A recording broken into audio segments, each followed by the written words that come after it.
TV अगस्त नामियारे अदीब मुतरजम तारीख़दार novel निगार फज़ल बचाणी जी वरसी। Report मंजूर कालरो।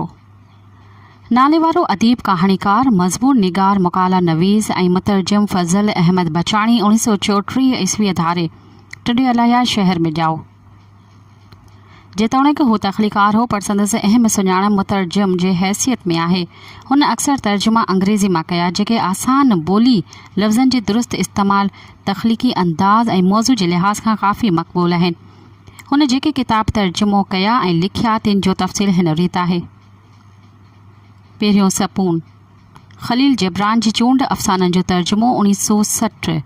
ॿियो नाज़बू तबक ज़ात कहाणियुनि जो मजमूओ 1962 ईस्वी। टियों आशी हेनरी राइडर गैरेट जे नावल शी जो तर्जुमो 1961 ईस्वी। रूह जी ॻोल्हा शेडो इन द वॉल जो तर्जुमो। 5 सिद्धार्थ हरमन जी किताब सिद्धार्था जो तर्जुमो 1982 ईस्वी। 6 सज़ा जा सुख ऑस्कर वाइल्ड जे ख़तनि डी प्रोफाउंड टिल्स जो तर्जुमो 1983 ईस्वी। 7 आसिया आशी जी वापसी राइडर हैगर्ड जो novel Ayesha the return of the She जो तर्जुमो 1983।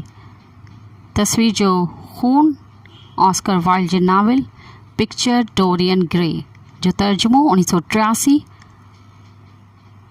विक्टर्स जे नावल लेमिस रबल जो तर्जुमो 10। अॻे ईअं हुयास यादगिरियूं 2 हिस्सा। उन खां सवाइ संदसि बेशुमार मज़मून मुकाला ऐं तर्जुमा मुख़्तलिफ़ अख़बारुनि ऐं रिसालुनि में शाया थियल आहिनि। फज़ल अहमद बचाणी 23 अगस्त 1987 में वफ़ात कई। मुंहिंजे शहर टंडो अल्हयार जो हिन नामियारे अदीब नावल निगार मुतरजम ऐं तारीख़दान पंहिंजी तबियत में निराले इंसान अंग्रेज़ी अदब मां सिंधी ॿोलीअ में तर्जुमा कंदड़ मूं थोरड़िन कचहरियुनि मां मंझाइंस घणो कुझु सिखियो।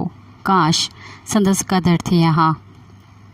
टंडो अल्हयार जे दोस्तनि साईं ग़ुलाम हुसैन सुमरो मरहूम ऐं सैयद नियाज़ हुसैन शाह बुखारी मंज़ूर वॾे शौक़ ऐं जज़्बे सां गॾिजी वरसी जा प्रोग्राम कया, पर पोइ वॾे ताजुब ऐं ॾुख सां ॾिठोसीं त संदसि अज़ीज़नि वेंदे ख़ासि तौरु फ़र्ज़ंद अदीब बचाणी खे हिन सचार इंसान जी क़दर ऐं अहसासु नाहे त माठ करे पासो वठी वेही रहियासीं।